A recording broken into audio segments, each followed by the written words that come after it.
Merche es trabajadora social, viene de Zaragoza, nos la hemos traído hasta aquí convencida y engañada, que venía a otro sitio. Soy mañita.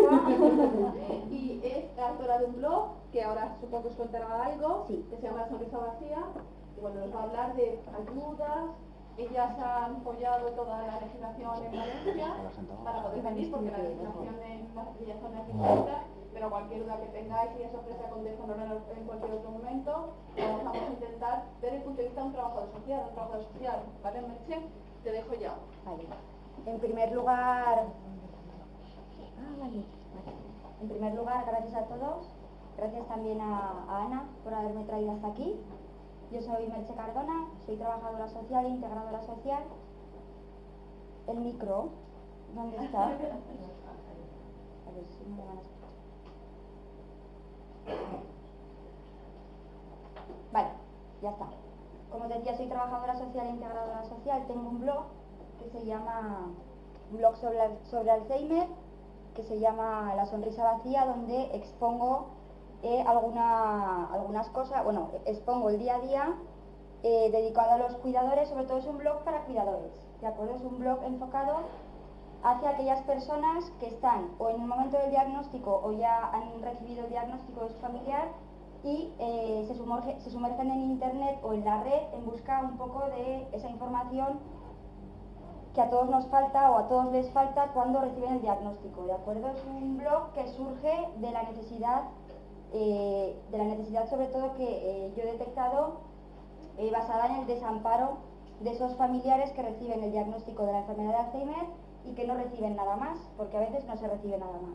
Entonces, desde el blog, mi objetivo principal es ayudar. No gano nada con ello, solo con que uno de los cuidadores que puedan sumergirse en la red o en internet encuentren en el blog lo que a lo mejor mis padres no encontraron, o algunos cuidadores después de recibir el diagnóstico no han encontrado porque no lo han tenido, yo ya me veré compensada con creces, ¿vale? Además, modero un foro de cuidadores, está promovido por la Universidad de Salamanca, y es un foro precisamente dedicado a que los cuidadores puedan abrir temas, hilos de consultas, y está asistido por médicos de allí, por fisioterapeutas y por neurólogos que en un momento dado asisten de forma todo lo inmediata posible a aquellas dudas que los familiares puedan tener, ¿de acuerdo?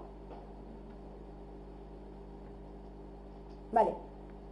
Yo he querido hablar de las ayudas y de los recursos públicos y privados, pero primero he querido hacer una antesala de lo que sería cómo está la situación de la enfermedad de Alzheimer y cuáles son las cifras actuales. A ver si puedo poner la pantalla completa, que yo en casa sé, pero aquí se me ha olvidado. Yo creo que son los nervios. Perdona, ¿eh? No, tranquila. Es que además yo en casa tengo la posición.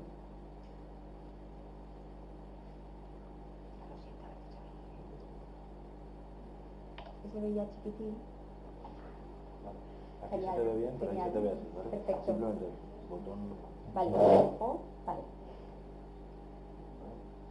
Bueno, deciros que yo en casa esto lo he ensayado 1000 veces, pero aquí no veo botones ni veo nada porque estoy un poco nerviosa. Bueno, como os decía, yo lo que quería era plantearos la charla desde el punto de vista de qué ayudas y recursos públicos y privados sobre también la ley de la dependencia, pero también quería centrarme en un poco la antesala de lo que son las cifras actuales de Alzheimer, ¿vale? Deciros, como os ha comentado ya al principio de la charla, que yo soy de Zaragoza y he querido daros la información específica de lo que es la Generalitat Valenciana, ¿vale? Pero si en un momento dado podéis tener alguna duda que yo me veo incapaz de resolver por la especificidad de la pregunta, porque yo en Zaragoza trabajo de otra manera, la ley es de otra manera y demás, yo me comprometo públicamente y podéis mandarme un correo, o a través del correo de la asociación podéis hacerme la pregunta que sea y yo la semana que viene os respondo, ¿vale? No se trata de una falta de formación, sino de que yo para daros la información a vosotras he querido darosla desde lo que es la ley y la legislación de la Generalitat Valenciana, ¿vale? contaros que actualmente, en el año 2018, existen aproximadamente 800.000 personas que podrían padecer Alzheimer aquí, solo en España, ¿vale? Esto está calculado en base a las cifras de la Sociedad Española de Neurología. Un dato muy importante que quiero tener en cuenta y resaltar es que del 20 al 30% de esos afectados todavía estarían sin diagnosticar, ¿de acuerdo?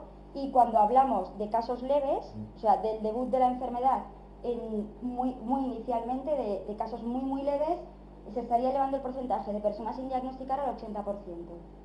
Entonces esto también sirve un poco como de antesala para dibujar el escenario de los recursos desde el punto de vista de la sociedad y también desde el punto de vista de nosotros como cuidadores o como personas profesionales.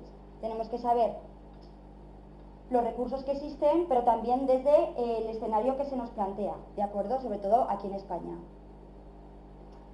¿Qué estamos diciendo o qué estamos tratando de hacer entender cuando hablamos de casos leves? Estamos hablando de lo que ya yo creo que por todos es conocido, que es de un deterioro cognitivo latente. Latente es que está ahí escondido, se deja ver y demás, que no ha comenzado todavía a debutar y que, como han dicho mis compañeras y habéis podido oír, se puede confundir a veces con diagnósticos diferenciales como por ejemplo astenia, depresión, un trastorno postraumático, algún tipo de trastorno después de un tipo de noticia o de acontecimiento desfavorable en la vida de la persona. Entonces, es precisamente en esta fase, cuando la enfermedad comienza muy inicialmente a debutar en la persona, cuando las personas que estamos cerca de los enfermos, yo he tenido un enfermo de Alzheimer en casa, con lo cual he podido ver la perspectiva de mis padres cuando el deterioro no era patente, pero estaba haciendo el debut. Es precisamente cuando en esta fase aún no se detectan indicios preocupantes que inclinen la balanza a decir, bueno, pues esta persona podría estar en un inicio de la fase de la enfermedad de Alzheimer. La enfermedad de Alzheimer, junto con otras demencias, en todo el mundo la sufren 46 millones de personas, ¿vale? Cada 3 segundos, estas son cifras actuales de la Sociedad de Neurología, cada 3 segundos se está diagnosticando un nuevo caso, ¿de acuerdo? Entonces, se confluyen dos factores que a priori son negativos e influirían en lo que es el escenario de los recursos. Y es, en primer lugar, la ausencia de tratamientos efectivos a día de hoy, o de la tan ansiada cura de la enfermedad. Y luego también hay otro factor que es preocupante, que es el aumento de la esperanza de vida, ¿de acuerdo?, de las personas. Entonces, si no se encuentra una solución pronto a estos dos factores que están ahí en equilibrio, acuciando pues, lo que es la situación general, en 2050 el número de casos que hay actualmente se estima que se habrá triplicado, ¿vale? Vale, vamos a meternos un poco en lo que es el tema de los costes, porque puesto que vamos a hablar de ayudas públicas y privadas, sí que un poco dibujar el panorama que tenemos parte de también saber los costes de la enfermedad de Alzheimer, los costes que genera la enfermedad de Alzheimer en sí misma, ¿vale? El coste de las demencias, aunque parezca lo contrario, porque estamos habituados a hablar de otro tipo de enfermedades que requieren tratamientos y que a lo mejor nosotros visualizamos que pueden ser más costosos, es muy elevado, ¿de acuerdo? Porque no solamente el coste de los medicamentos lo que hay que sumar, sino alrededor todos los costes satélites que existen en lo que viene siendo en la esfera de una enferma de Alzheimer y en la esfera también de su domicilio o de las personas que lo cuidan. Todos los días en España se necesitan 60 millones de euros para asumir la atención y el cuidado de los pacientes. Eso no quiere decir que solo nos estemos centrando en la atención y el cuidado domiciliario, sino que hay una serie de red de centros inmensa por toda España, una serie de recursos inmensa por toda España, públicos y privados, pero para que existan estos recursos tiene que haber financiación, que es lo que, cuando estamos hablando de cuidados profesionales, es lo que nunca abunda y lo que siempre suele faltar, que es pues eso, la financiación para sostener ese sistema de cuidados profesionales a los enfermos. El coste de una enfermedad de Alzheimer al año se estima, todo esto son cifras aproximadas pero actuales, en 27.000 euros al año, ¿vale? y más del 80% de este coste muchas veces son las familias del propio enfermo las que se ven abocadas o obligadas a asumirlo, ¿de acuerdo? Con lo que eso conlleva, porque el asumir el coste de un enfermo emocionalmente puede no conllevar nada, pero es un esfuerzo económico que hay que hacer adicional, teniendo en cuenta también que las personas que cuidan no profesionales familiares tienen sus propios costes económicos y sus propias obligaciones y su propia vida, ¿vale? Es cierto que en contra de este escenario también está que todavía no contamos, como ya os he dicho, ni con tratamientos que sean 100% efectivos, que puedan decir, no, mira, este tratamiento ayuda a frenar 100% la enfermedad, ni por supuesto con la tan ansiada cura. Entonces, esto, claro, está dilatando en el tiempo la situación que os comentaba antes. Por un lado, la situación de que no hay tratamientos efectivos ni curas, y por el otro, que el 80% del coste de un enfermo lo asumen a veces las familias. Entonces, cuanto más se dilate en el tiempo el encontrar esa cura o el encontrar la solución a la enfermedad o el freno, la situación se alarga más en el tiempo. Y está demostrado, y todos seguro que lo habéis vivido, que el tiempo de cuidado de un enfermo de Alzheimer de caso a caso no es exacto y varía. Entonces, claro, en el tiempo, la línea del tiempo se estira y para las familias es muy costoso hacerse cargo solo, sin ningún tipo ni de recursos ni de ayudas, del coste total de lo que sería cuidar a un enfermo de Alzheimer, ¿vale? Hay que tener en cuenta que, como ya sabréis, y si no yo os lo puedo corroborar, pero seguro que no hace falta, que el Alzheimer y otras demencias, como comentaba Ana al principio de la charla, demencia, parte despectiva, palabra que, bueno, pues que hace un poco de desprecio, y Alzheimer han sido tradicionalmente, pues eso, los patitos feos o las grandes olvidadas a la hora de establecer una serie de presupuestos que sostuvieran o ayudarán a las familias a sostener ese coste que a veces se ven obligadas a sostener. Entonces, evidentemente, todos sabemos que esto es al contrario. O sea, lo que debemos hacer es intentar o fomentar que las políticas cada vez vayan más orientadas a financiar este tipo de costes de demencias y de Alzheimer, porque precisamente son estas enfermedades las grandes olvidadas y las que más necesitan, ¿vale? Siempre van a necesitar más las enfermedades que todavía no tienen cura y que están sostenidas, entre comillas, o que el propio cuidado está sosteniéndose por la red familiar o cuidadores no profesionales, que las enfermedades que ya tienen cura, que evidentemente tienen que seguir financiándose, pero de otra forma, o a lo mejor menos intensamente, y focalizar lo que son los presupuestos y las ayudas y demás, a que estos costes podamos aliviarlos de alguna manera a las familias que ahora mismo están soportando, ¿de acuerdo? Porque la situación de las familias que tienen sus propias obligaciones y que a la vez están encargándose de los costes de una demencia en casa es una situación grave y en ocasiones es una situación de emergencia social, ¿vale? Os pongo aquí dos fotografías de dos personas que seguro que todos conocéis. Una es Adolfo Suárez y otra es Pascual Maragall, ¿vale? Ambos han tenido Alzheimer, ¿de acuerdo? Y gracias a ambos, todo el mundo hemos podido, si no lo conocíamos ya, conocer la enfermedad de Alzheimer. ¿Qué ha ocurrido o qué ocurre cuando, me voy a centrar en lo que es el Alzheimer, qué ocurre cuando una persona famosa padece Alzheimer? Que los medios de comunicación, las revistas, la sociedad, las asociaciones o incluso fundaciones que se crean de oficio para atender estos casos, ayudan, muy a pesar de los enfermos anónimos, a que las personas conozcamos más de cerca la enfermedad de Alzheimer y que aquellas que no han oído hablar o consideran que el Alzheimer es una cosa como olvidada o que no existe, puedan darse de bruces con la realidad y conocer que esa enfermedad existe y ya habéis visto el porcentaje en el que existe. Entonces, gracias a que personas famosas entre comillas o conocidas en el país, han padecido Alzheimer, nosotros hemos podido ver cómo la enfermedad ha tenido más repercusión, ¿vale? Y tener repercusión no significa solo que la enfermedad se vuelva popular, sino que es la población, los gobiernos y por ende, pues lo que son los planes de financiación y todos los presupuestos se sensibilicen y se den cuenta que esta enfermedad la padecen 1 de cada 10 mayores de 65 años, alcanzando aproximadamente el 30% cuando estamos hablando de mayores de 80-85, ¿vale? Entonces, desgraciadamente, este ejemplo de Adolfo Suárez y Pascual Maragall es muy bonito porque ha ayudado a que nos sensibilicemos todos, pero el 99% de los enfermos no son ni Adolfo Suárez ni Pascual Maragall, y entonces son anónimos. Y esos enfermos no salen en ningún medio de comunicación, y sus familias tampoco.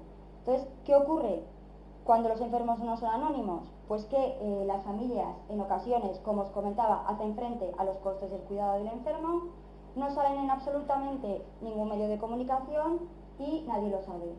Estos costes que yo he estimado, según las cifras, que oscilan entre 27.000 y 30.000 euros al año, a estos costes hay que añadirle unos costes que a mí me gusta llamarlos no retornables, porque son los costes emocionales, ¿de acuerdo? Los costes emocionales nadie te los devuelve. Los costes de cuidar a un familiar, con la carga que conlleva tener psicológicamente una preocupación de cómo voy a abordar este cuidado, cómo voy a hacerlo con el dinero. Estos costes emocionales de preocupación no nos los va a devolver nadie, ¿vale? Como a mis padres, por ejemplo, no se los devolvió nadie, porque yo en parte me dedico a esto también, porque en casa yo he vivido justo el caso de muchos cuidadores como vosotros, con una familia que entonces no había asociaciones y asumimos nosotros el propio cuidado. Entonces, los costes emocionales son justo aquellos que no son retornados de ninguna de las maneras. Entonces, la pérdida de autonomía de los enfermos cuando ya va avanzando la enfermedad es una cosa que es inevitable, y en consecuencia, cuando el enfermo va perdiendo esa autonomía y se va haciendo más dependiente de lo que son las ayudas, tanto humanas como económicas, es donde entra al alza el aumento de los costes, tanto emocionales como económicos, ¿vale? No olvidemos que el Alzheimer en una fase inicial se puede sostener, o el cuidado de una persona con Alzheimer se puede sostener con un cuidado domiciliario, pero a medida que ese Alzheimer avanza y que la persona se vuelve más dependiente y pierde también autonomía, es necesario y de vital importancia que haya recursos, ¿vale? Que las familias nos encontremos y os encontréis con recursos. Me da lo mismo si son económicos, porque yo me pongo en la situación de cualquiera de vosotros que podéis cuidar a personas de cualquiera de vosotros como cuidadores domiciliarios no profesionales, y cualquier recurso es bueno si existe y llega, es decir, no hay recurso malo, sino que lo malo es que no llegue o llegue tarde, ¿vale? Entonces, os he remarcado ahí una frase que me parece una frase muy dura, pero también muy cierta. Es que el Alzheimer es una enfermedad muy cara, pero la palabra cara a veces nos hace pensar siempre en el dinero, y el Alzheimer es caro, pero sobre todo es caro desde el punto de vista emocional, que es justo los costes que os comentaba que nadie nos devuelve luego, ¿vale? Porque son los costes emocionales que nos cuesta, valga la redundancia, asumir el cuidado de un enfermo cuando nos faltan los recursos, o cuando esos recursos no llegan, o por falta de información no podemos llegar a ellos, ¿vale? Entonces, he querido dividirlos un poco para que todos tengamos en cuenta a lo que se enfrentan los familiares o los cuidadores no profesionales domiciliarios, cuidadores al fin y al cabo, de las personas enfermas de Alzheimer, ¿vale? Sí que es cierto que hay un estudio realizado por el doctor Alberto Villarejo, que es del Grupo de Conducta de Demencias de la Sociedad Española de Neurología, SEN, que dice, como dato curioso, y lo he querido poner aquí, que si los costes de la demencia se compararan con una empresa en bolsa, su valor de mercado sería superior al de Apple o Google, que todos sabemos, aunque no sepamos de bolsa, que yo no sé, que Apple y Google tienen que estar, por lo menos, yo que no entiendo, seguro que entre las 5 primeras. Estamos hablando de gigantes. Os pongo el valor de mercado para que os hagáis una idea. Estamos hablando de comparar envergadura de una enfermedad, de los costes de una enfermedad, con la envergadura de empresas que son monstruos en bolsa. Entonces esto nos tiene que dar la idea de la tremenda situación a nivel de costes que genera el Alzheimer. La Alzheimer's Disease International ha cifrado que el coste mundial de la demencia, esto en 2015, se estimaba en 818.000 millones de dólares, ¿vale? Estos son cifras astronómicas, que yo a priori lo he puesto en dólares porque el estudio lo detallaba en dólares, pero yo sería incapaz de deciros cuánto vale, o sea, esto en euros o ni siquiera en pesetas. En 2018 la demencia se convertía en el billón con B del billón de dólares y ascendiendo a 2 billones en 2030, ¿vale? Son cifras astronómicas que son lo suficientemente alarmantes como para que todos desviemos la vista hacia el Alzheimer y seamos capaces de ver que existe desde luego la necesidad de una política de recursos. Teniendo en cuenta que cada enfermo de media gasta unas 70 horas de cuidados a la semana, que es una cifra que yo he querido estimar a la baja, porque evidentemente si el dinero no se puede estimar, las horas de cuidado aún menos, pero había que poner una horquilla de horas, tenemos que tener en cuenta que existen lo que os comentaba, dos costes de la enfermedad de Alzheimer, ¿vale? Lo que son los costes directos, que sería el dinero de bolsillo, como se llama vulgarmente, o los costes económicos, ¿vale? Que serían, por un lado, el gasto sanitario en fármacos, ¿de acuerdo? Lo destinado, o los costes que destinan las familias a centros de día, unidades de respiro como el que trabaja la compañera, residencias, alguna asistencia de noche y demás, gastos en atención médica y todo lo que deriva de estos 3 puntos, ¿vale? Luego tendríamos los costes económicos indirectos y aquí os he puesto en negrita no reembolsables, ¿vale? Porque seguramente que a ningún cuidador en el domicilio le van a reembolsar, ni le va a reembolsar nadie las horas de preocupación, ni las horas de desconcierto, ni las horas que se ha pasado a lo mejor buscando un recurso por internet, una ley, una asociación que le pudiera ayudar y demás. Afortunadamente esto cada vez ha ido a menos y ahora los cuidadores tenéis la gran suerte de contar con asociaciones y centros y recursos que os informan, ¿vale? El tiempo dedicado al enfermo en su cuidado es un coste no reembolsable, es un coste implícito de la enfermedad, ¿vale? Pero que nadie nos va a devolver, nadie nos lo va a reembolsar. Y los gastos sanitarios derivados de lo que supondría la carga para el cuidador, el propio cuidado del enfermo. Son, por ejemplo, tratamientos, lo que hablábamos antes, el síndrome del burnout o el síndrome del cuidador quemado, lo que nos decía Iris, cualquier patología, estoy hablando de patologías que pueden ser, por ejemplo, desde una patología de espalda por levantar al enfermo encamado a una depresión incipiente o un trastorno de la conducta o el síndrome del cuidador quemado. Todas estas patologías que tienen cuidador son también gastos no reembolsables, porque aunque tengan tratamiento, el hecho es que ya se ha producido en el cuidador un daño, ya se ha producido una patología de espalda, un síndrome del cuidador quemado, una situación de estrés que no tenían antes, y este tipo de costes nadie los ve, los pasamos por alto cuando no hemos sido cuidadores, pero están ahí, ¿vale? Y para mí sí que poniéndolo en negrita le quería hacer un poco de homenaje, pues eso, por todos aquellos cuidadores que los han sufrido, por mis padres que los han sufrido también y que nadie se los ha devuelto, y que yo esto lo he entendido cuando ya me he hecho mayor y he visto a todas esas personas que por suerte han tenido asociaciones a las que han podido recurrir y que en el momento en el que en mi casa, por ejemplo, ocurrió, pues no estaban. De forma general, sí que es cierto que los costes en la enfermedad de Alzheimer en España sobrepasaron los 16.000 millones de euros, ¿vale?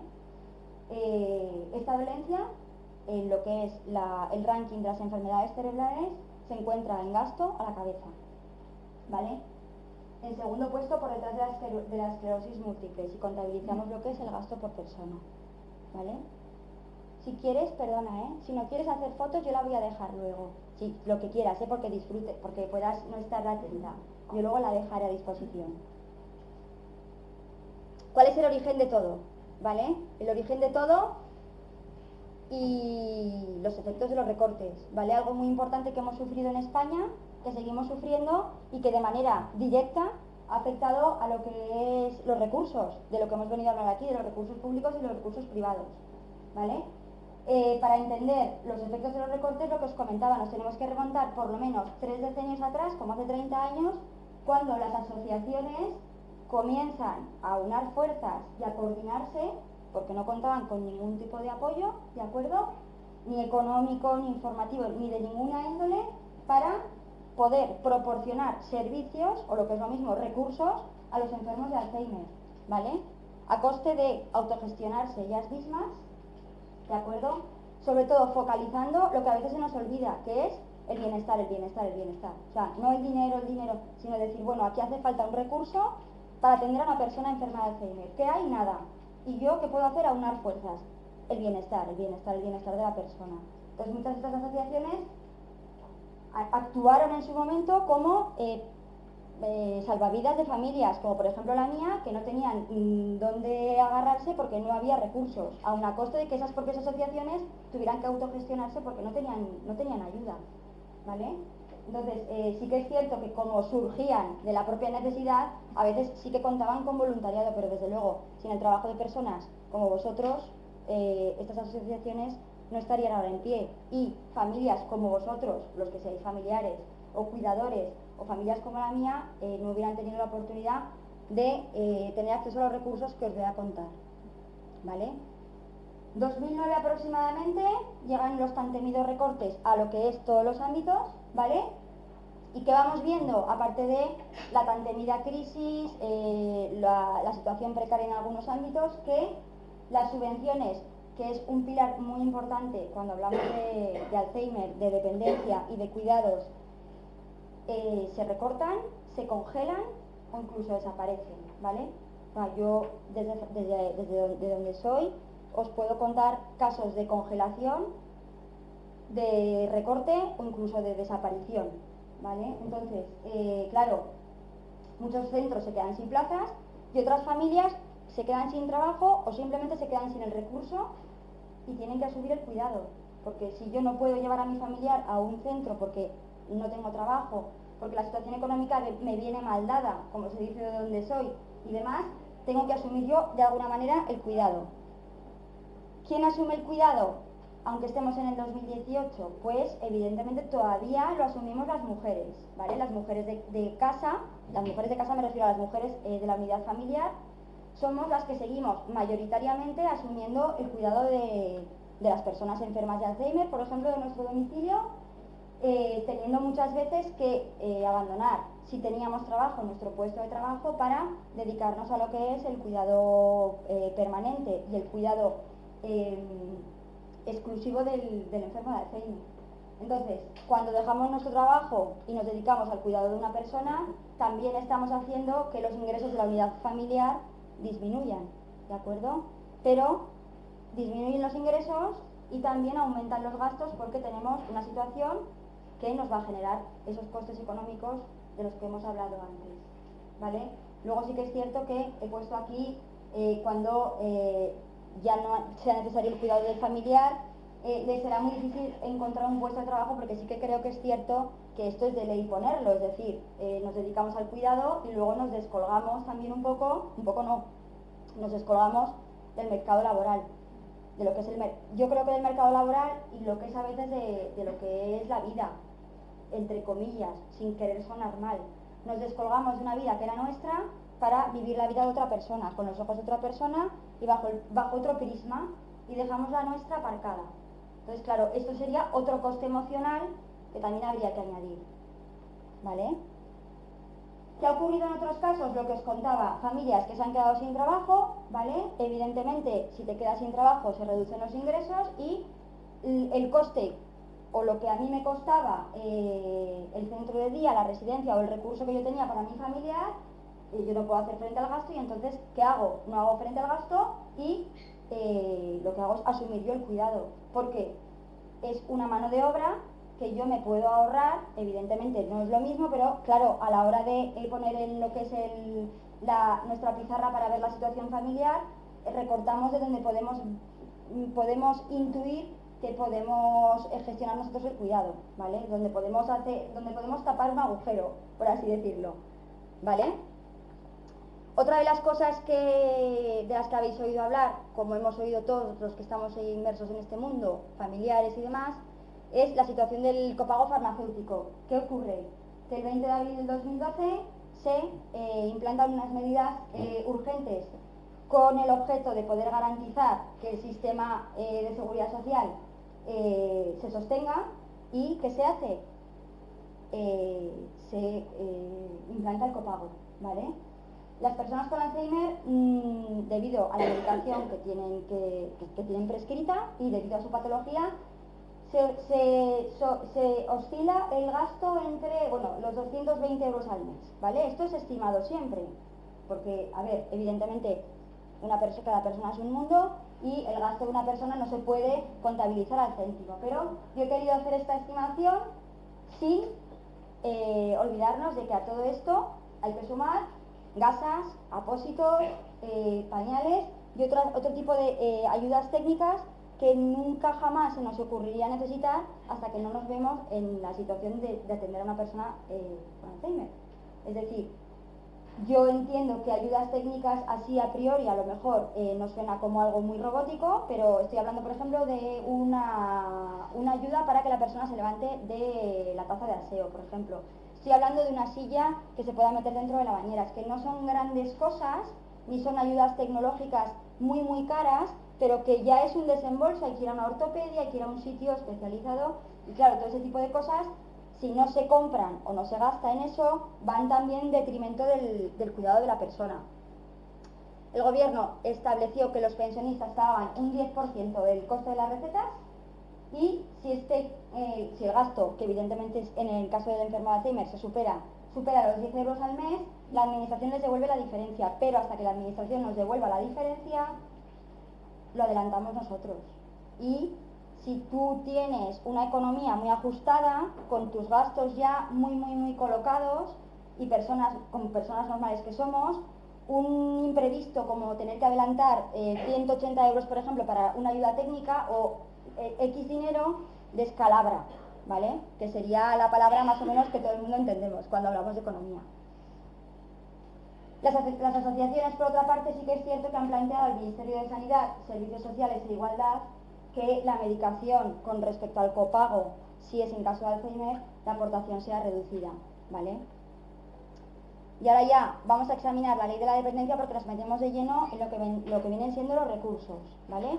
Yo qué he querido hacer, como sabía que venía aquí, que es Valencia, y que tengo que distinguir entre lo que son las ayudas generales de la ley de la dependencia pura y dura española y lo que son las ayudas propias de la Generalitat, os he puesto en antecedentes lo que son las ayudas de la ley de la dependencia con el título generales, que ahora lo veréis, y luego cuando ya nos metamos de lleno en lo que son las ayudas de la Generalitat está el escudo de la Generalitat. Os lo he tomado prestado, ¿vale? Para que lo podáis diferenciar, ¿vale? A fecha 31 de diciembre de 2017, año pasado, hace 4 meses, 955.000 personas eran beneficiarias de la ley de la dependencia, con lo que es la prestación reconocida ya, ¿vale? El aumento, esto también a 31 de diciembre, ¿vale? Hace 4 meses.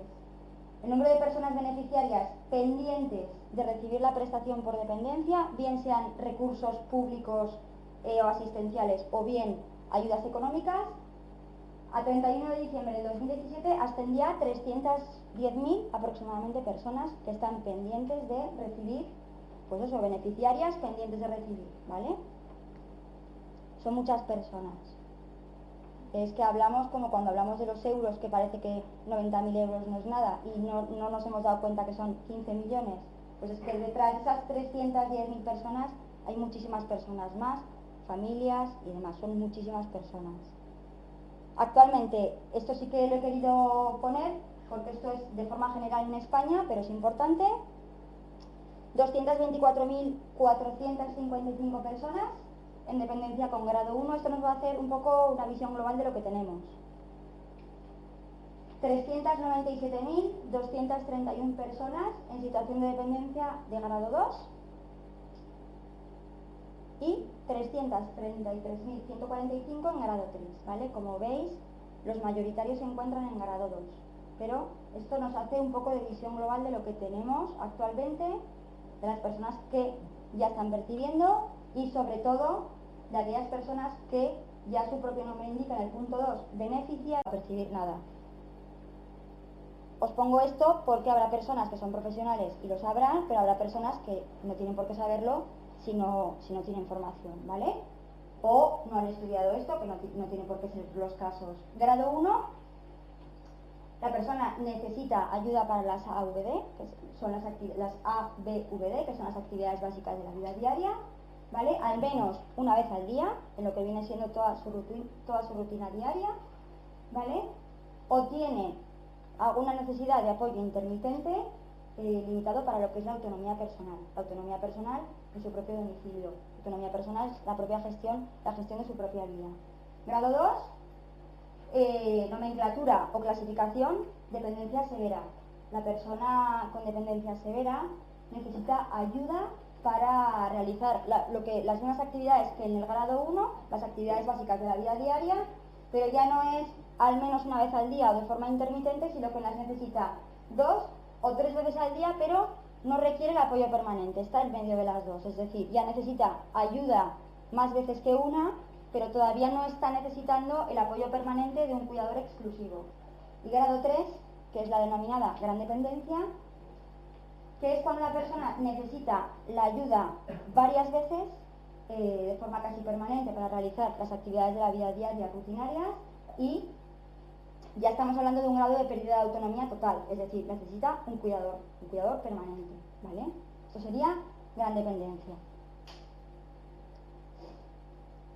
Quería hablaros del SAD porque es el sistema para la autonomía y atención a la dependencia, ¿vale?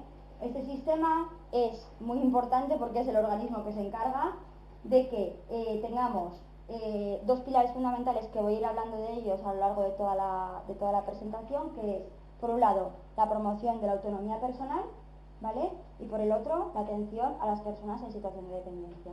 Estos dos términos se van a ir cruzando a lo largo de todos los recursos, ya lo iréis viendo, ¿vale? Este organismo es el encargado de atender el derecho, es decir, de gestionar tanto los derechos como la obligación del propio organismo y los recursos de la ley de dependencia que se reconoció el 1 de enero del organismo que se reconoció el 1 de enero del 2007, ¿vale? Ya veis que siempre voy a estar hablando de servicios y prestaciones, ¿vale? Porque sí que me parece importante que tengamos claro lo que son servicios y lo que son prestaciones, que se sobreentiende que son casi siempre económicas.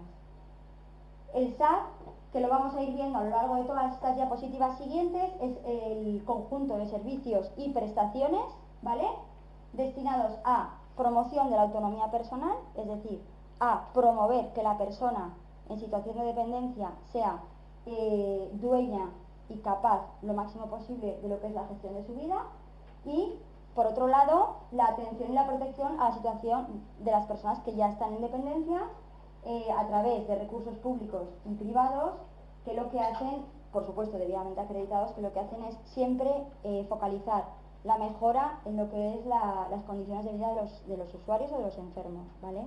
No hay ningún servicio o prestación que lo que haga sea querer empeorar la calidad de vida de los enfermos, sino todo lo contrario. Promover, afianzar, mejorar la calidad de vida, mejorar las condiciones. Estos son siempre los pilares del SAD, ¿vale?, o de los recursos. ¿Quiénes son los destinatarios de la ley de la dependencia? Pues aquellas personas que estén en situación permanente por diversas causas. En este caso nos ocupa la enfermedad de Alzheimer, pero ya sabéis que puede ser por diversas causas, que han perdido parte o toda autonomía física, mental, intelectual, sensorial, y necesitan de ayuda de otra persona para realizar las actividades de la vida diaria o otro tipo de apoyos destinados a lo que es la autonomía de una persona, ¿vale? Las personas mayores dependientes o con diversidad funcional, como era el caso de la compañera que trabajaba con personas con diversidad funcional, mayores con diversidad funcional y menores de 3 años con problemas evidentemente de dependencia, son los principales destinatarios justo de los servicios y prestaciones de la ley de la dependencia. Y ahora vamos con los objetivos, porque yo os comentaba que siempre era la promoción de la autonomía personal, la mejora en la calidad de vida. También están encargados, el SAT también es el encargado de regular las condiciones básicas que garanticen la igualdad en el ejercicio subjetivo de la ciudadanía, es decir, todo el mundo tenemos derecho, todo el mundo somos ciudadanos, todo el mundo tenemos los mismos derechos y entonces no puede haber ninguna persona que por causa de su dependencia no pueda tener una vida digna, una calidad de vida aceptable y una serie de recursos a los que pueda acceder. Promocionar, otra vez sale la autonomía personal y cuando esa autonomía personal está muy minorada o necesita de mucha asistencia, la atención a las personas con dependencia y la creación de un sistema para, para la atención a la dependencia en el que por supuesto aúnen fuerzas todas las administraciones públicas y no seamos pasto entre comillas de la duplicidad de burocracias, del papeleo, de la duplicidad de expedientes en organismos diferentes que luego no tienen comunicación entre sí y demás. Luego os hablaré de la centralización. También el SAT debe de garantizar, o la Administración General del Estado, ¿vale?, debe garantizar que todos los ciudadanos del territorio español tengamos unos derechos con contenidos mínimos y comunes. ¿Vale? No puede haber nadie que tenga menos derechos que otros solo por ser dependiente. Y por supuesto sus familias. Sí que es verdad que os he puesto aquí el artículo 2, ¿vale?, para que todo el mundo supiéramos que promoción de autonomía personal y atención a la situación de dependencia, la autonomía personal, lo que os contaba, se define como la capacidad de controlar, afrontar y tomar por propia iniciativa decisiones personales acerca de cómo vivir de acuerdo con las normas y preferencias propias, así como desarrollar lo que hablábamos todo el rato, las actividades básicas de la vida diaria, que es en lo que se centra y es un pilar fundamental de lo que es la autonomía personal. Viene lo que os comentaba, ya nos adentramos en lo que es el catálogo de servicios, que sería los recursos que vamos a ver todos juntos, y en lo que se centraría la temática de esta charla, ¿vale? Aquí os he puesto las cifras, que no sé si se ven bien, justo en la Comunidad Valenciana, ¿vale?, las personas beneficiarias de prestación frente a las personas beneficiarias con derecho a prestación a 31 de diciembre de 2017, ¿vale? La media nacional es el 75%, la Comunidad Valenciana, es que no me puedo acercar, está ahí, ¿vale? 84,10.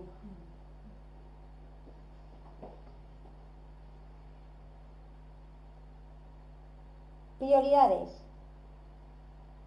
¿Qué son prioridades para el acceso a los recursos o al acceso al catálogo de los servicios del SAT? Primero y principal, el grado de dependencia. Segundo, la capacidad económica del solicitante, ¿vale?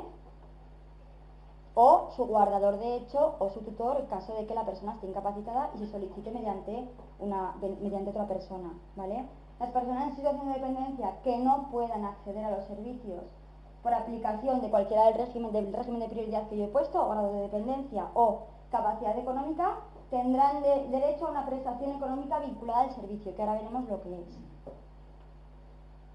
¿Veis lo que os hablaba?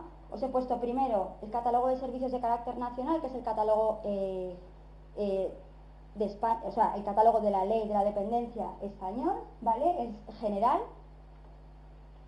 donde os detallo los servicios que estarían: la teleasistencia, la ayuda a domicilio, el centro de día y centro de noche, el centro de noche solo, lo que sería la atención residencial, cuando la persona vive y desarrolla su vida en lo que es la residencia, y luego estarían, por el lado de las prestaciones económicas, la prestación económica vinculada a lo que es un servicio, la prestación económica vinculada para cuidados en el entorno familiar y para personas que son cuidadores no profesionales de la persona que está enferma de Alzheimer, la prestación económica de asistencia personal, que es la que sufraga la asistencia personal por parte de un profesional en el domicilio de la persona para que ésta pueda mantener su vida en el domicilio el mayor tiempo posible. Y, con esto finalizarían las prestaciones económicas. Esto sería el catálogo nacional, ¿vale? El catálogo de dependencia de recursos de acceso público de forma nacional. Y Ahora yo lo que he hecho ha sido establecer un catálogo, bueno, establecer no, presentaros lo que es el catálogo de la Generalitat Valenciana, ¿vale? El acceso a los recursos públicos y privados, tanto servicios como prestaciones económicas, de lo que es la Generalitat Valenciana. Os he robado el logo, que os lo devolveré en cuanto me vaya. Bueno, servicios. Está el servicio de la prevención de la situación de dependencia, lo que hablábamos antes. ¿Veis cómo todo el rato sale? Prevención de dependencia, promoción de autonomía personal. Van de la mano, ¿vale? Y lo que hace el SAT, da igual en qué provincia estemos, es ir intercalando como pilar fundamental de la asistencia promoción, atención a la dependencia, promoción de autonomía personal, atención a la dependencia. Van intercalándose y son comunes siempre. El servicio de teleasistencia, que es, ahora veremos los servicios y los recursos uno por uno, ¿vale? O sea que ahora os lo explico. El servicio de ayuda a domicilio, que es cuando una persona, con el objetivo de que el enfermo mantenga su vida en el domicilio el mayor tiempo posible, va al domicilio a realizar los cuidados. Centro de día, centro de noche y atención residencial, he puesto para personas con diversidad funcional porque evidentemente la ley de la dependencia abarca más cosas que el Alzheimer. Así que la compañera que trabaja con diversidad, pues también te puedes ver. Y luego por el otro lado están las prestaciones económicas, ¿vale? Lo que hablábamos, servicios por un lado, prestaciones económicas por el otro. Hay prestación económica de asistencia personal, ¿vale? Que sufraga, ahora lo veremos también más extenso, los gastos de que un profesional atienda en el domicilio al enfermo de Alzheimer. Hay prestaciones económicas para que el cuidador no profesional en el domicilio pueda tener esa ayuda económica para realizar esos cuidados. Hay prestaciones económicas que están vinculadas al servicio, ¿de acuerdo?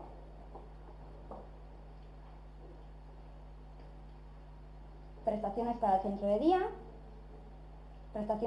prestaciones vinculadas al servicio de día, esas PVS, prestaciones vinculadas al servicio de atención,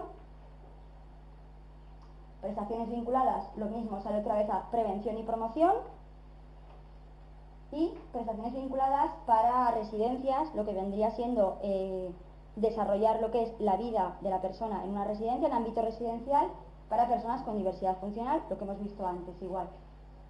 Y luego está la prestación vinculada de garantía para personas con diversidad funcional, que vamos a ver lo que es y además vamos a ver también cómo se calcula, ¿vale? Aunque no nos vayamos a meter ahora con cálculos y demás, un poco para que tengáis una idea general de lo que es y de cómo se calcularía o cómo las familias lo podrían calcular. Aquí tenemos el catálogo de servicios del grado 1 y del grado 2 y del grado 3. Hemos visto el del grado 1, que sería los servicios. Seguimos con la prevención de la dependencia y promoción de la autonomía personal, que son dos conceptos que no vamos a abandonar ni siquiera en el grado 3 de dependencia. Servicio de teleasistencia, servicio de ayuda a domicilio, centro de día o de noche y atención residencial. Y luego las prestaciones económicas de los grados 2 y 3, que abarcarían el asistente personal, los cuidados, de nuevo vuelven a aparecer los cuidados en el entorno familiar para que la persona abandone su domicilio lo más tarde posible, si ese es el deseo de las familias, y también del plan individual de atención, la prestación vinculada al servicio, la prestación vinculada de garantía residencial o régimen residencial, lo que vendría siendo una residencia, la prestación vinculada al centro de día, solo en atenciones diurnas, la prestación vinculada del servicio de ayuda a domicilio y, otra vez, los términos de prevención y promoción. Y luego hay un pequeño apartado que es la prestación vinculada de garantía, que es propia de aquí, que os lo explicaré un poco en qué consiste y demás para que lo sepáis, ¿vale? Para que aquellos que vayáis a pedir cualquier recurso, servicio o simplemente queréis estar informados, sepáis de lo que se trata. Vale, nos metemos de lleno con las prestaciones económicas del sistema del SAT propio de la Generalitat Valenciana. Vale, asistente personal. Esta prestación, lo que os comentaba, esta prestación es una prestación económica que, aparte de tener como objetivo que la persona promueva su autonomía personal, también sufraga lo que es el coste de un asistente personal para su cuidado, ¿vale? Situación de dependencia, sea cual sea su grado, o diversidad funcional.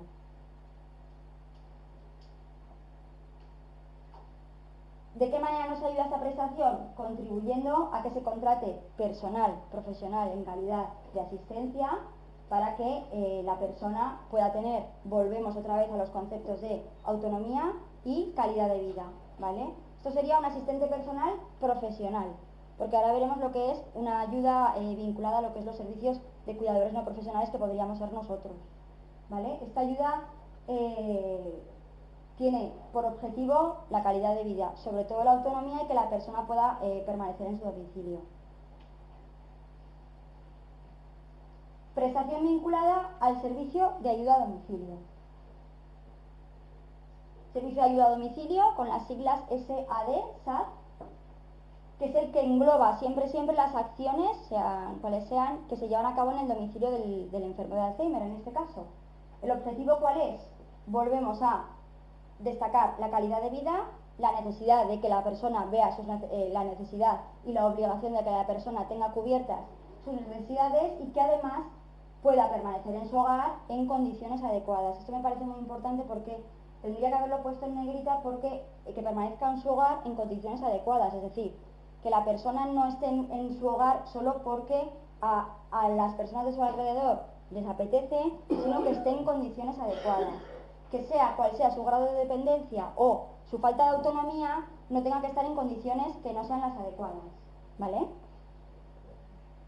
Existen varios tipos de actuaciones dentro de lo que se englobaría la ayuda a domicilio, ¿vale? Están las actuaciones relacionadas con lo que sería la asistencia personal pura y dura, o sea, lo que es la asistencia a la persona, y las actuaciones relacionadas con la atención de las necesidades del hogar. No olvidemos que una persona dependiente, cuando vive en su entorno domiciliario, hay otras muchas tareas que ha dejado de hacer, bien por los olvidos, bien por lo avanzado de su deterioro cognitivo, o bien por su diversidad funcional o por su falta de autonomía, que quedan sin hacer, ¿vale? Son actividades de la vida diaria que es necesario que alguien haga. Entonces, este servicio engloba lo que serían los cuidados personales a lo que es el usuario, con los cuidados o las atenciones y acciones de lo que serían las tareas propias de las necesidades domésticas o del hogar. Una cosa a tener en cuenta que sí que me parece muy interesante para que la podamos valorar es que este tipo de servicios no se puede solamente fraccionar y decir yo quiero el recurso o servicio de ayuda doméstica, sino que los servicios relacionados con la atención de las necesidades domésticas del domicilio del usuario solo podrán prestarse de forma simultánea con los de asistencia personal. Esto intenta paliar la picaresca que muchas veces se da de que haya un asistente que realice las actividades del domicilio solo y la persona se quede sin el cuidado, ¿vale? Entonces lo que se hace es englobar estos servicios en asistencia personal y asistencia doméstica, van de la mano para que lo entendamos. Y el servicio de las atenciones domésticas nunca podrá superar al 50% del porcentaje de la atención de la persona, porque en realidad a nosotros como familiares y como cuidadores no nos interesan las tareas solo, nos interesa que la persona tenga calidad de vida, y para que la persona que vive sola con Alzheimer tenga calidad de vida es mucho más importante es que lo atendamos. Entonces en el término medio está la virtud, y esto es una manera de que los familiares entiendan, o que los cuidadores, que tienen que ir de la mano necesariamente. Prestación vinculada al servicio de atención residencial o centro de día, ¿vale? Solo servicio de atención de centro de día o servicio de atención diurno. ¿Cómo contribuye esta prestación económica? Sufragando el coste del servicio. Si por ejemplo en el PIA, que es el plan de individual de atención que el trabajador social hace, está destinado como servicio que debe haber un centro de día, ¿de acuerdo? Esta prestación económica lo que hace es sufragar el coste del servicio de cada persona dependiente a la que le ha sido concedido este servicio o esta prestación, ¿vale? Sí que es verdad que se tiene en cuenta el grado de dependencia de la persona. ¿Quiénes son los beneficiarios de estos requisitos? Un poco a lo que iba antes, lo que os he comentado antes. En el PIA, plan de individual de atención que hacen los trabajadores sociales, viene indicado cuál es el recurso más adecuado para la persona. Si el recurso más adecuado para la persona es el centro de día, los familiares están de acuerdo y el PIA se aprueba, una de las prestaciones económicas que podríamos solicitar en caso de estar aquí en la Generalitat Valenciana sería la prestación económica del centro de día. Sí que es cierto que para percibir esta ayuda, las personas que son beneficiarias, los usuarios a los que les ha sido concedida esta ayuda, tienen que ocupar la plaza en un centro, en los centros acreditados, evidentemente de la Generalitat, de forma continuada, no existiendo un periodo de ausencia mayor de 2 meses, ¿vale? Esto sí que es muy importante y lo quise poner porque a veces una de las preguntas que pueden surgir de forma frecuente es ¿cuánto tiene que estar mi familiar? ¿Lo puedo llevar? ¿Y cuánto tiene que estar de forma permanente? Y demás. Entonces, esto es una pequeña cláusula que viene en la ley, ¿vale? Que condición sine qua non que tienen que ocupar una plaza continuada, ¿vale? Y que si hay alguna ausencia por cualquier motivo, porque existen motivos familiares que pueden obligar a que la persona tenga una ausencia de ese centro, se contempla en la ley que no puede ser superior a 2 meses. ¿Vale? Eso es, pues, por ejemplo, que hay que hacer algún viaje familiar por algún tipo de desgracia o lo que sea y que obligatoriamente la persona usuaria tenga que salir de la ciudad, por ejemplo, estaría contemplado 2 meses como ausencia máximo. Prestación vinculada a los servicios de los cuidados en el entorno familiar, lo que hablábamos, ¿vale? Esto no es el asistente personal que hemos visto antes, sino que el objetivo de esta prestación es que si en el PIA, que es el Plan Individual de Atención, que vuelve a salir, el recurso idóneo es que la persona permanezca lo máximo posible en su domicilio, mediante esta aportación lo que hace es sufragar un poco los gastos que puede tener la familia o la persona cuidadora, ¿vale? Siempre, siempre, siempre vinculados a los cuidados en el entorno familiar. El entorno familiar se considera o el domicilio propio de la enferma de Alzheimer o el domicilio familiar. No tiene por qué ser su domicilio, puede estar viviendo con nosotros, ¿vale?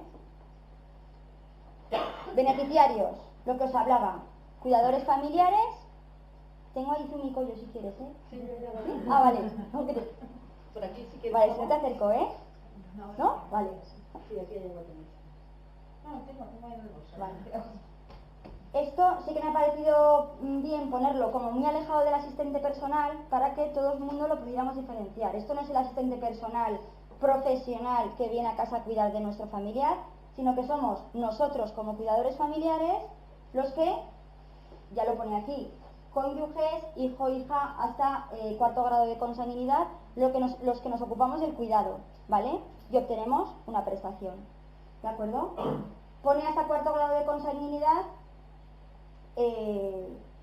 porque es la ley la que lo dicta, pero también hay un supuesto especial en la que la ley dicta que pueden ser personas diferentes a cónyuge, hijos o 4º grado de consanguinidad si el informe social del entorno o PIA lo recomienda así, ¿vale? No, esto sí que también es importante porque en la diversidad de las familias pues existen 1000 situaciones que la ley intenta contemplar, pues para que personas, por ejemplo, que no tengan familia, pero tengan otra persona que no tiene absolutamente relación de consanguinidad con ella, a cuidado de ella toda la vida, puedan tener ese derecho, ¿vale?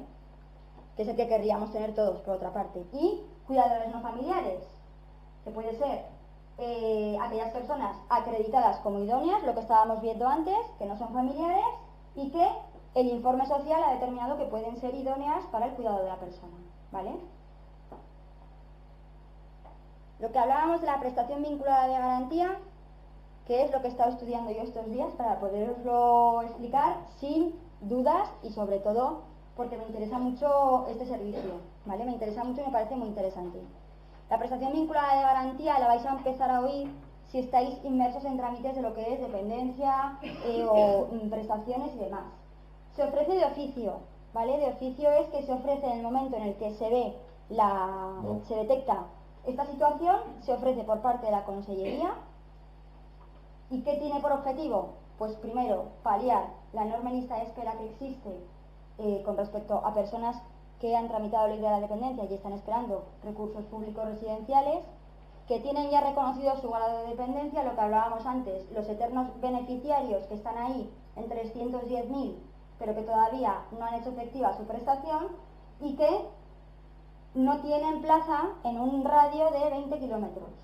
Entonces, claro, estas personas no se pueden quedar en un limbo legal esperando que les construyan un centro en la calle de al lado o que sobrevenga un milagro y de repente se encuentren con una prestación, porque el tiempo ya hemos visto que corre y no precisamente en favor de los familiares.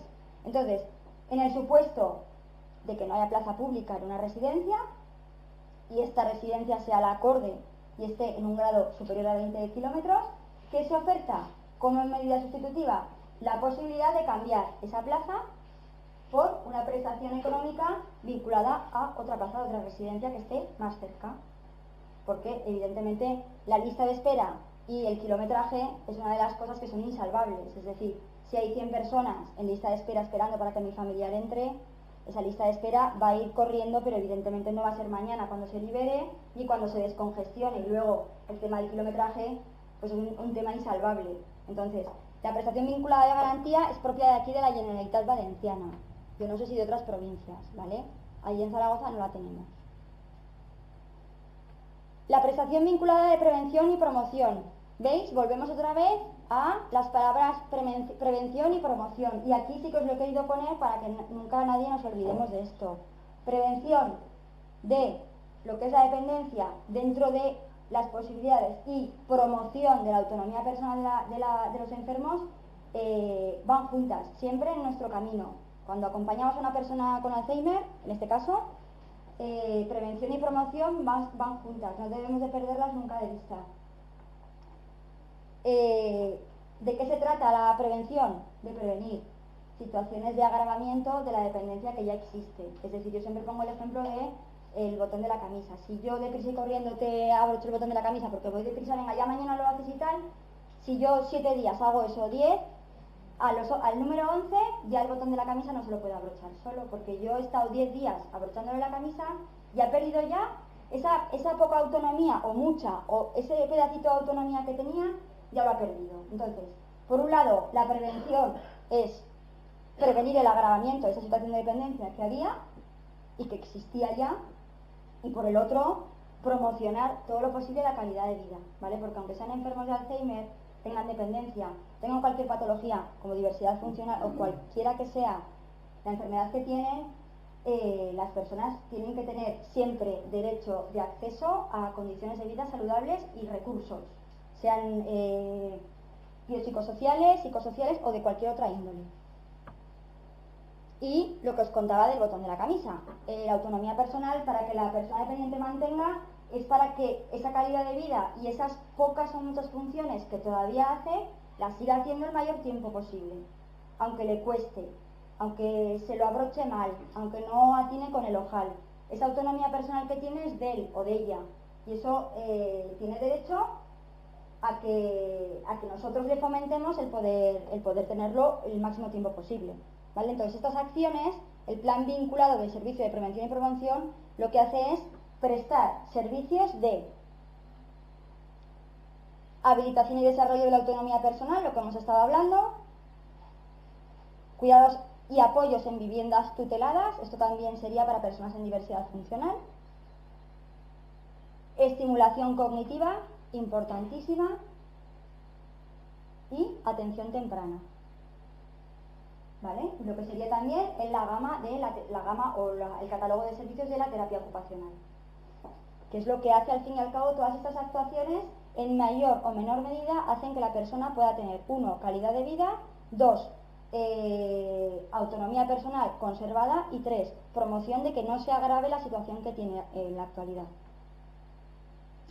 Os he querido poner esto porque como el plan vinculado aquí, vale, el plan vinculado de garantía, la prestación vinculada de garantía es una cosa propia de la Generalitat y yo no quería pasar de puntillas por ella porque me parece muy importante, aunque yo no me vaya a meter en temas económicos ni nada, porque no ha lugar y además igual no os puedo solucionar todas las dudas.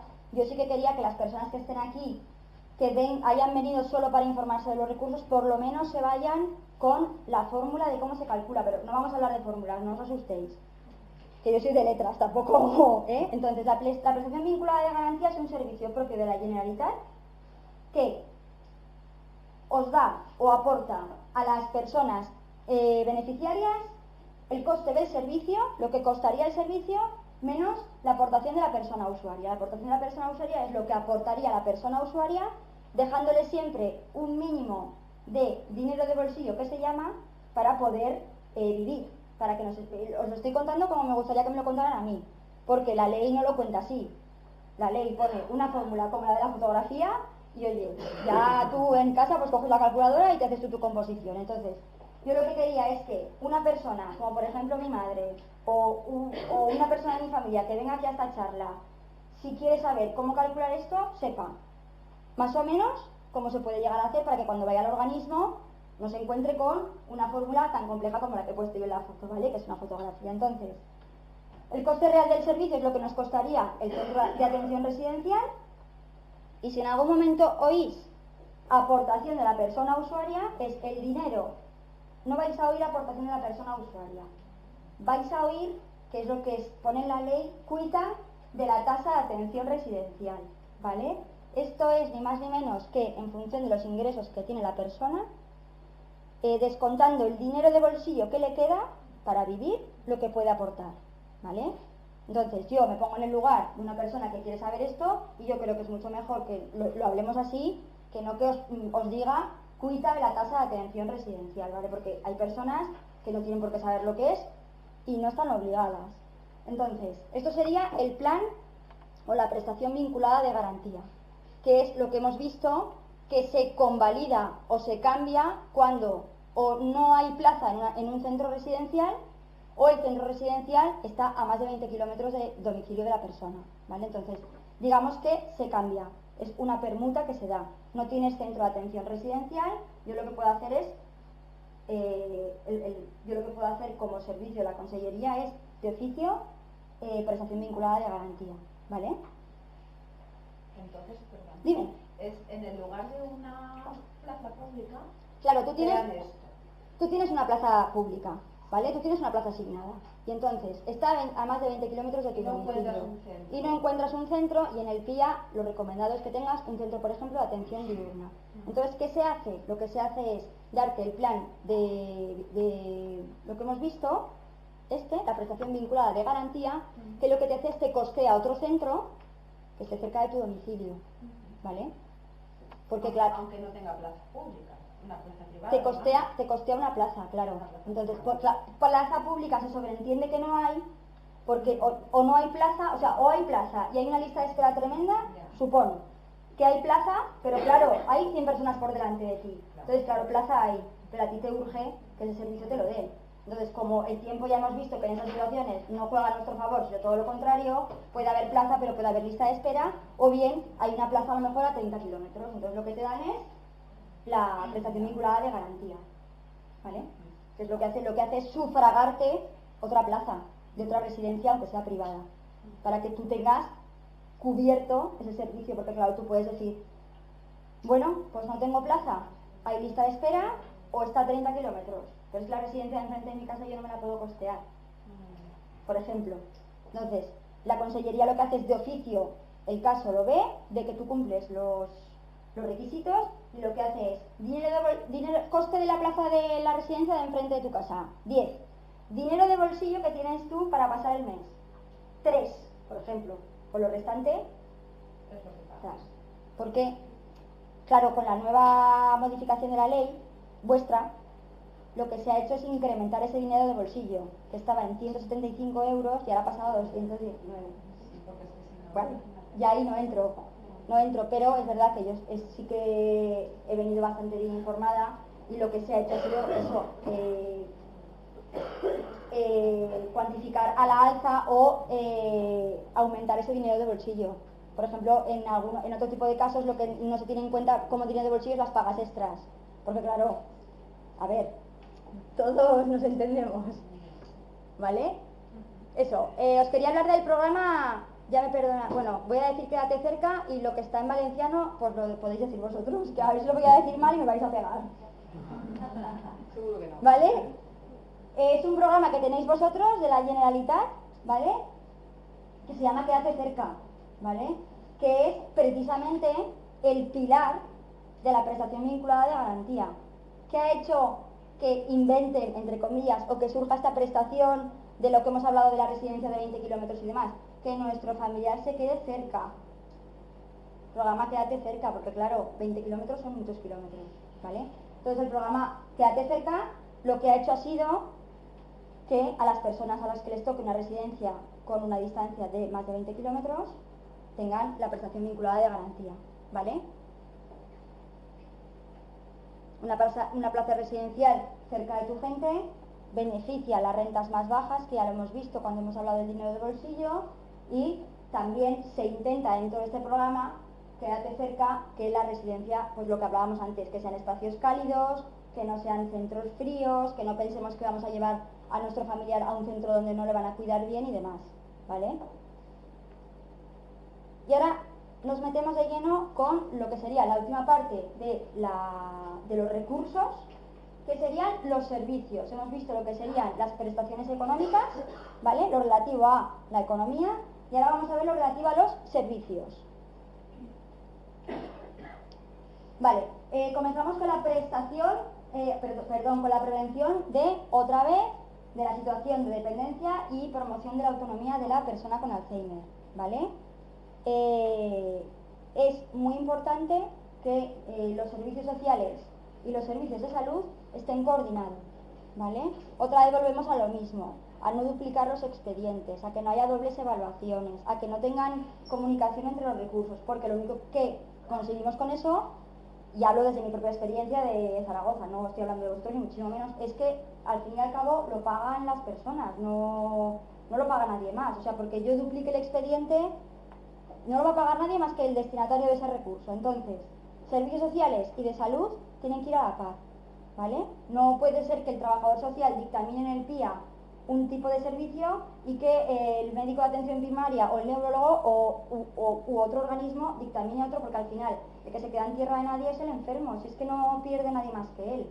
Entonces, todos a una es la clave para el fomento de carácter preventivo, porque es que además prevenir la autonomía personal requiere de atención inmediata. O sea, yo no puedo decir gestiones de que prevengas tu autonomía personal, porque es que dentro de un año ya no va a tener lugar ningún tipo de actuación que tenga efecto. Entonces, promoción de la autonomía personal, promoción de la capacidad personal de gestionar su propia vida, pero eso tienen que ser intervenciones coordinadas e inmediatas, ¿vale? ¿Cuáles son los servicios que fomentan la autonomía personal acreditados por vuestra consellería? Pues los de estimulación y activación cognitiva, los que asesoran a la realización por parte del enfermo, con la ayuda de su familia, de las actividades básicas de la vida diaria, los que fomentan, otra vez, la habilitación y el desarrollo de lo que es la autonomía personal dentro de la situación que tenga, eso es muy importante, la terapia ocupacional, y la terapia ocupacional, Servicios dentro de lo que serían los recursos de la ley, centros de estimulación, ¿vale?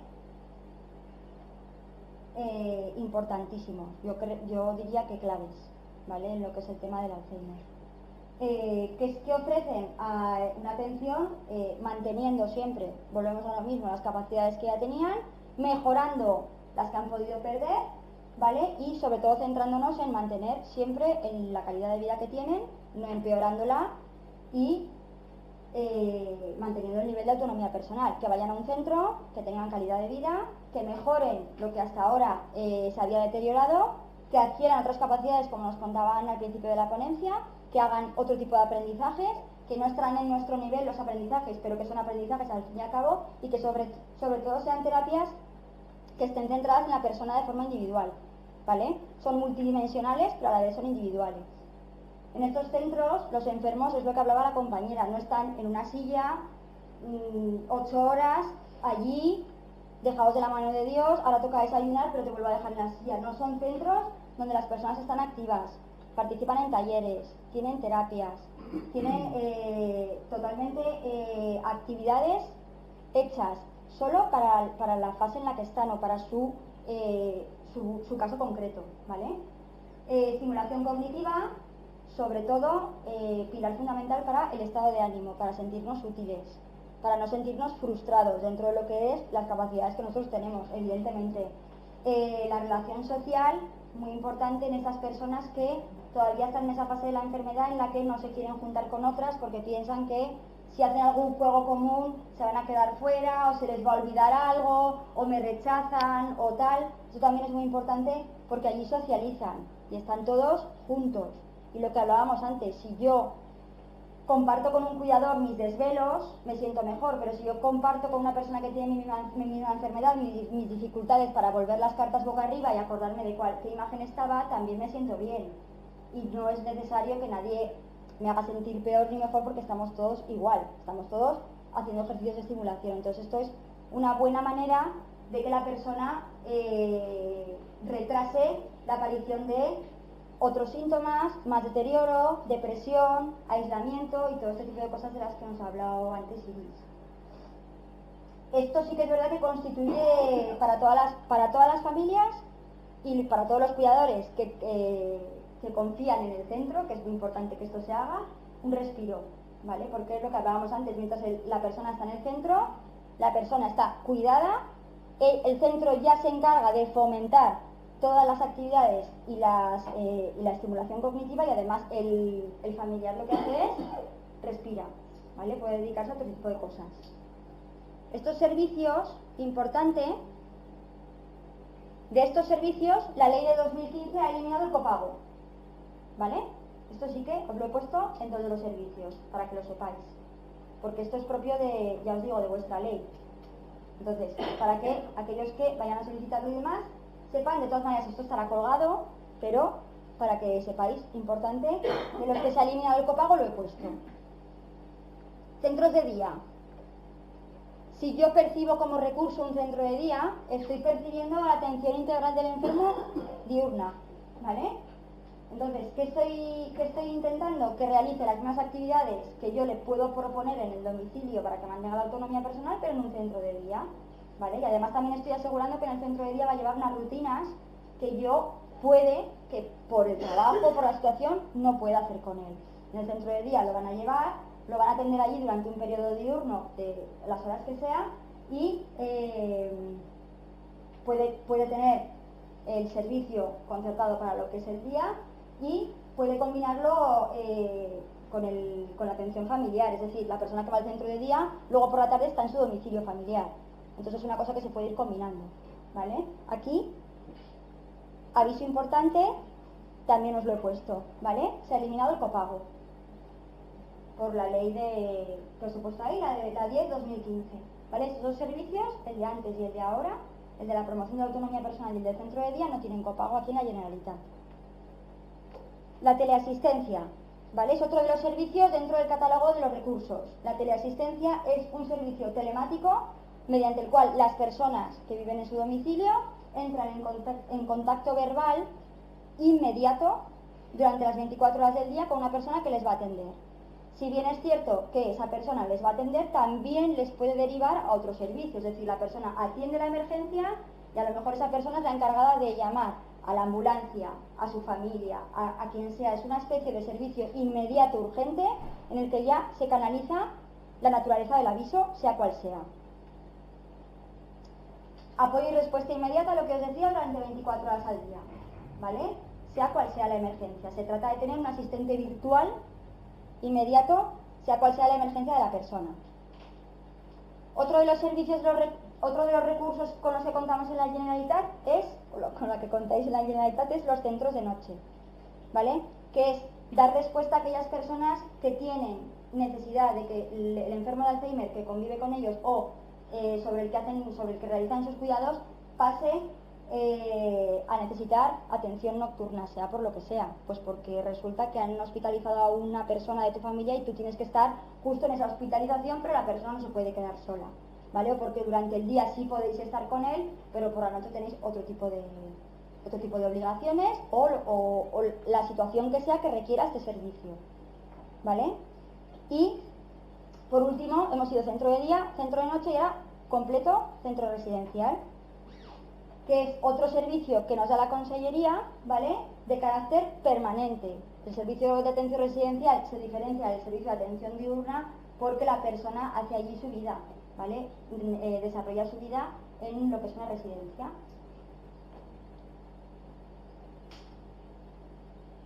Os comento, la misma ley que elimina el copago en los centros anteriores, ¿vale?, lo que os he puesto que se había eliminado el copago en el centro de día, es la misma que ha anulado los recortes y ha introducido algunas mejoras en lo que es el dinero de bolsillo de la aportación del usuario para un servicio de servicio residencial, ¿vale? Esto es lo mismo, yo os lo pongo, es un texto de ley, lo que os hablaba de los 219 euros del dinero del bolsillo, pero si acaba la charla y os quedáis con alguna duda, yo me comprometo a ampliaros la información, ¿vale? Porque primero no me cuesta nada, segundo es mi trabajo y después a mí me gustaría tener todo bien atado, si fuera vosotros. Entonces, cualquier cosita que veáis aquí que os puede luego, oh, ostras, pues me pregunta y tal, si yo no os la puedo responder aquí, yo me informaré, ¿vale? Porque esto es puro extracto de la ley, ¿vale? O sea, esto es fidedigno de la ley, de la aprobación de la ley 10/2015, que dice que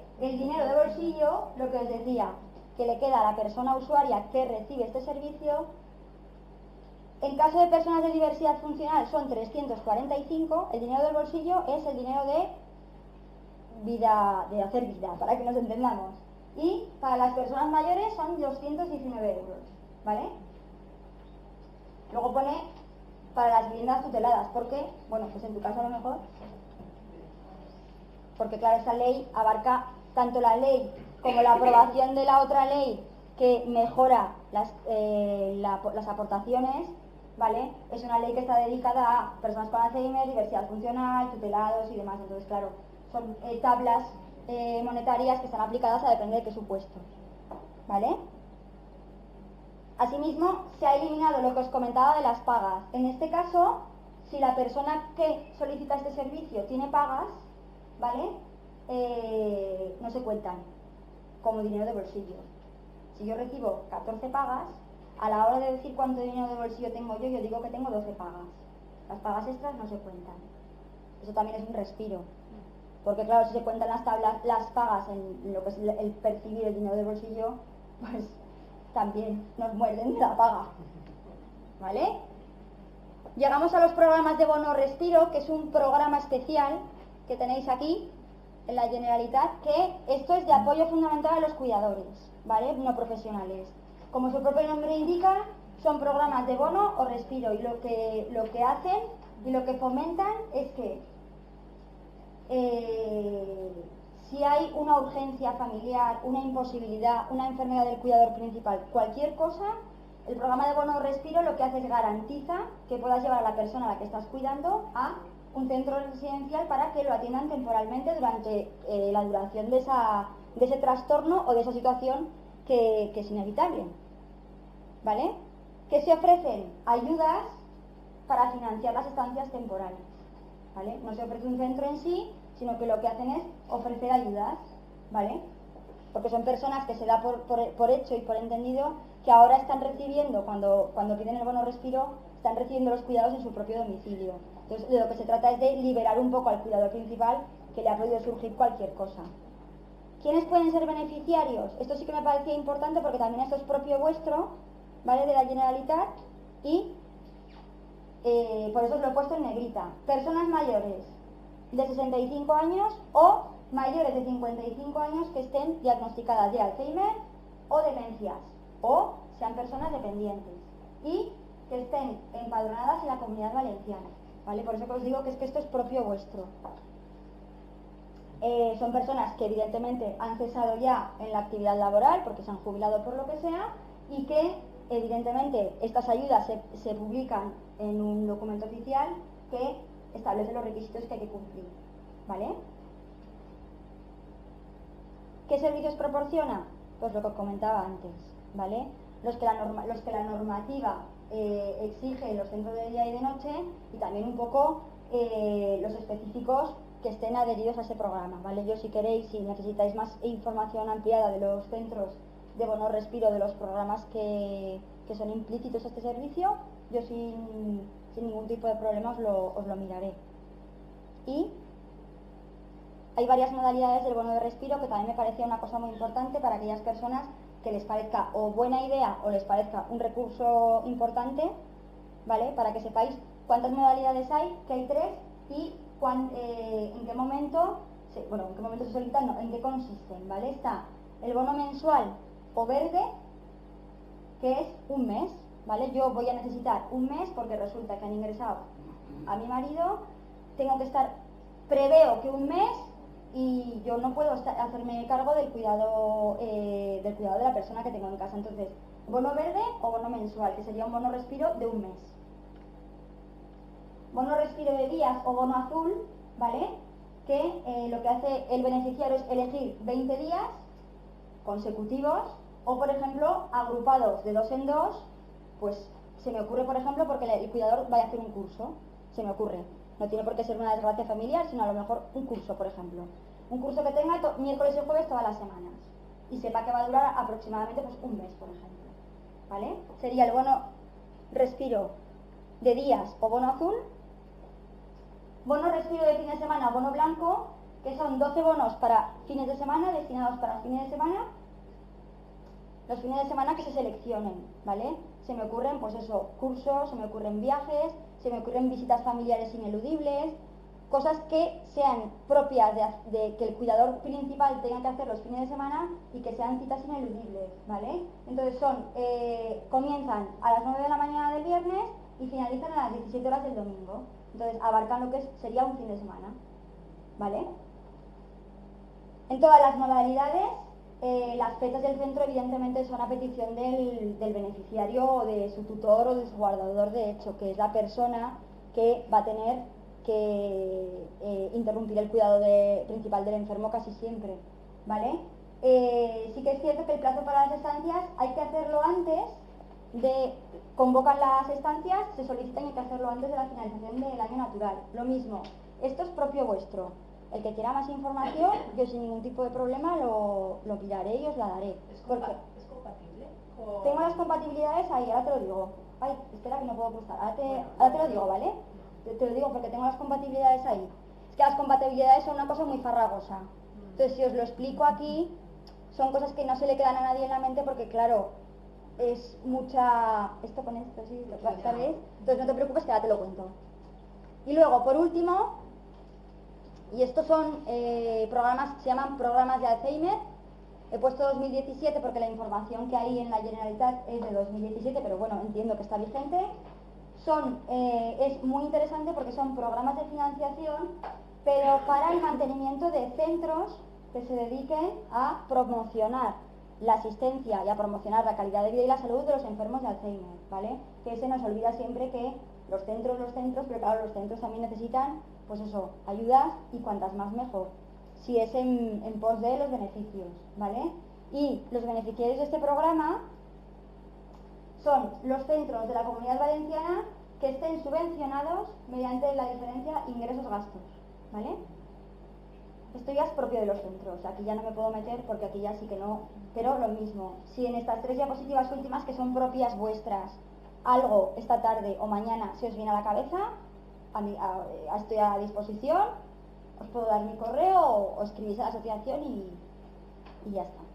Y quería daros las gracias por haberme escuchado, dar las gracias a Ana por haberme invitado y que he estado muy a gusto, que he venido de lejos pero ha merecido mucho la pena estar con vosotros. Espero que os haya gustado y sobre todo que a las personas que han venido con una serie de objetivos de por lo menos de mi charla los hayáis cumplido y que cualquier cosa que necesitéis queda a vuestra disposición, ¿vale? Muchas gracias.